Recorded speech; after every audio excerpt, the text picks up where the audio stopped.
What's going on, Alabama fans? College football is officially back, and the host of our Tennessee Football Report, Joey Peterson, just came over to my desk this morning, started talking a lot of crap, saying Tennessee was going to beat Alabama again this year. I was like, bro, that is a long, long way away. Why don't we settle this week, in week one? So I challenged him to a race of 50 subscribers right here on the channel. So let's show the Tennessee Vols what the Crimson Tide Nation is all about.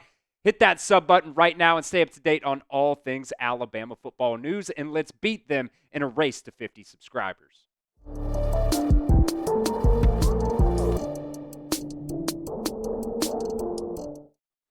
All right, college football is back, and it is finally week one. I am super excited. I know you guys are very, very excited about that as well.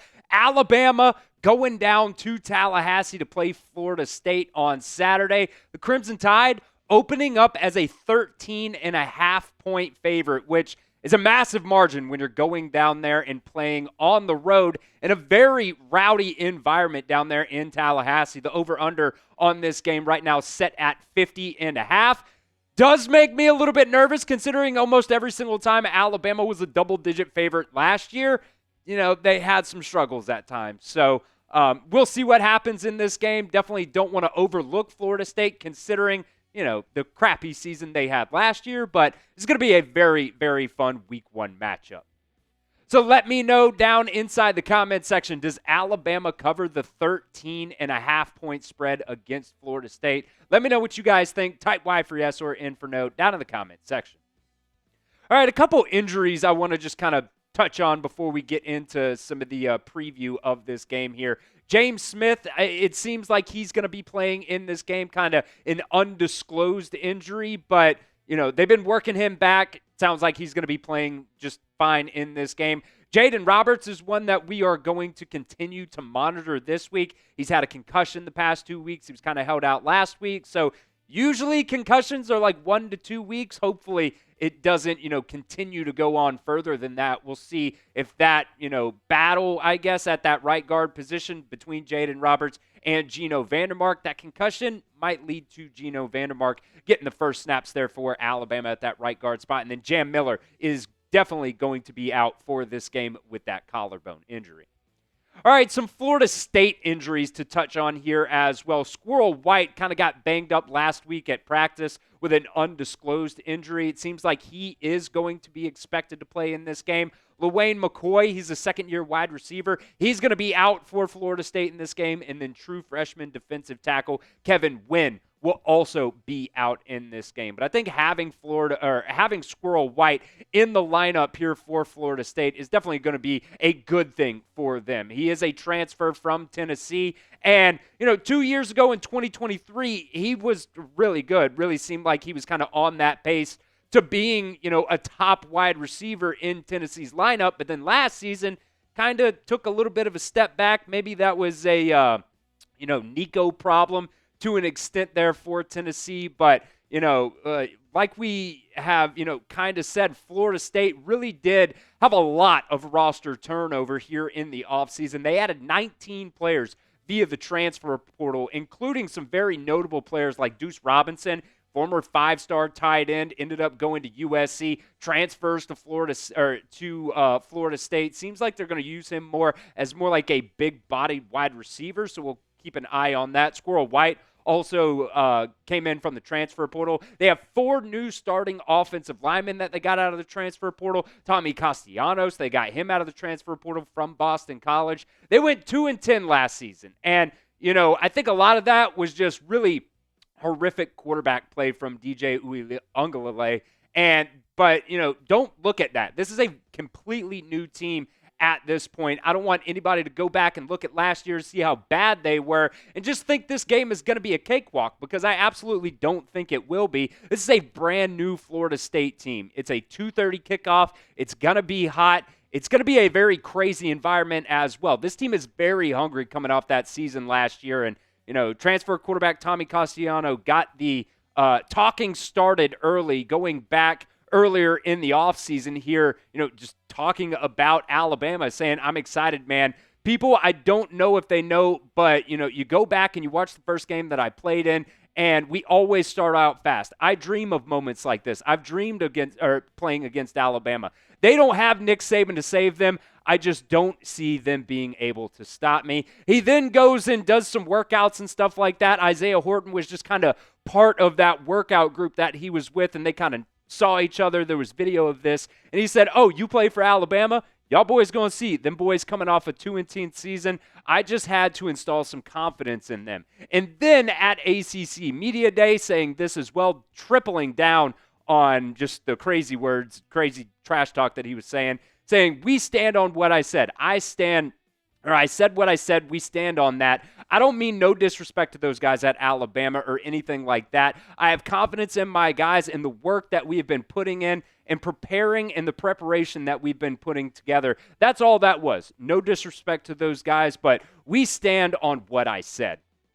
Now, personally, I take it very disrespectful. It's not usually a very good idea for opposing teams to come out and trash talk Alabama before games. It really does just blow my mind that we continue to see this over and over again, where before a team plays Alabama, they just want to talk a lot of shit, and it makes absolutely no sense to me, because usually that means Alabama's going to come out there very, very fiery, and it just does not usually end well for those opposing teams. And this year, going up against this Alabama defense, they have some very, very high expectations on them. I think they're going to be really, really good this year, and we'll talk about the defense more here around the corner in just a second. But today's show is brought to you guys by Prize Picks. Football season is almost here, and college football is officially back, so don't miss any of the action this season on Prize Picks. I use Prize Picks for so many different types of sporting events, whether it's professional football, baseball, basketball, college sports, MMA, and so much more. Prize Picks is a ton of fun, and if you guys know ball, you can win real money all season long on Prize Picks. This is our Prize Picks slate that we got cooked up for you guys this week. This is our power play that we're doing. Arch Manning, 1.5 passing touchdowns, going with the more than on that against Ohio State. Isaiah Horton, anytime touchdown for him, whether it's rushing or receiving, going with the more than on that. And then Ryan Williams, longest reception, 28.5 yards, going with the more than on that, because life is just too short to go with the less than. Prize Picks is very simple to play. You just pick more or less on 2 to 6 player stat projections, and if you get your picks right, you can cash in and win up to 2,000 times your money today. Prize Picks also invented the flex play, which means you can still cash out if your lineup isn't perfect. You can double your money even if one of your picks does not hit. So download the Prize Picks app today and use promo code CLNS to get $50 in lineups after you play your first $5 lineup. That's promo code CLNS to get $50 in lineups after you play your first $5 lineup. That link is going to be down at the pinned comment of today's video. It's also going to be in the description of today's video as well. It's Prize Picks. Run your game. All right, we were talking about the defense here, and look, man, Alabama's defense experience is the best word, I think, to really talk about this team. Last year in 2024, you had 10 players that are still on this defense right now that played over 400 snaps. You also had James Smith, who is going to be a starter for you on the interior this year, that played 310 snaps last year. So 11 players in total. Pretty much your entire starting defense played at least 300 snaps last year. That is a very, very big thing when it comes to the experience of this defense. You also have Kane Wommack this year in year 2 as Alabama's defensive coordinator. Last season, I think especially early on, there was a lot of miscommunication, especially in the back end of that defense. And, I think he really emphasizes creating turnovers, but not just getting turnovers, actually doing something with those turnovers. Let's get a scoop and score. Let's intercept the ball and go ahead and set some blockers out front for you, and let's take this thing to the house, or at least set the offense up to have really good field position. He preaches energy, flying around. You want to have that swarm defense. I need 11 hats on the ball on every single play. Show the country that in week 1, this Alabama defense could be one of the best defenses in the country. I think year 2, under Kane Wommack, this defense is really, really set to swarm. So who do you think will get the first turnover for Alabama this season? Whether it's a fumble recovery or an interception or, any other kind of turnover, I guess you could say out there. Who do you guys think it'll be? Let me know down in the comment section of today's video. Now, I do have two concerns for this game. Tommy Castellanos' running ability he's really good at running the ball. There's no ifs, ands, ors, or buts about it. I might end up losing my mind if this game ends up kind of looking like that Vanderbilt or that Oklahoma game from last season defensively, where we couldn't get off the field on third downs. And when you were able to get to a fourth down, but it might have been 4th and 1 or 4th and 2, we give up a big play because we were worried about, stopping the run up the middle. And this Gus Malzahn offense is very weird. It is very quirky. Look out for that inside shuffle pass that we got beat on a lot last year. It's going to be very RPO heavy. They're going to be spamming the RPOs. And look, this Alabama defense has got to be disciplined. Look at Tommy Castellanos, year 1 at Boston College, year 2 at Boston College.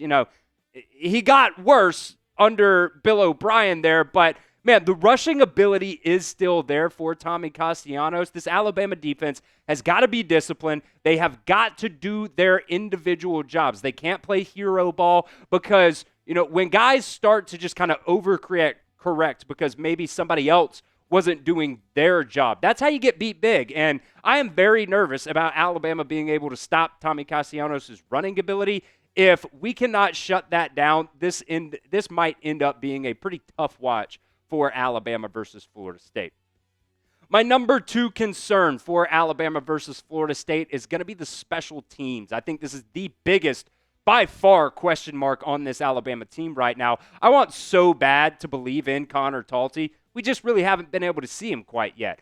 Kalen DeBoer has kind of mentioned the struggles in camp. That is very concerning. The punting game is also a question mark right now. You have your freshman scholarship punter in, Alex Asparuoff, but he is a freshman. He also missed spring practice with an injury, and I'm still not quite sure if he is 100% yet, and how is that missed time going to affect him, being able to be a starting punter for Alabama this year. I think there is a real chance that going out there in the first game of the season, I think you might see Blake Dowd out there punting for Alabama, the transfer from Colorado School of the Mines. This kid has a very, very massive leg, and, having a punter that can flip the field for you is super underrated. It can be a massive weapon for you, and that helps your defense out at the end of the day. So special teams is still a big, big question mark for Alabama this year. So get down in the comments section and predict the score to Alabama versus Florida State. I'll give my score prediction later on in the week when we do another preview for this game. But let me know what you guys think. Predict the score to Alabama versus Florida State.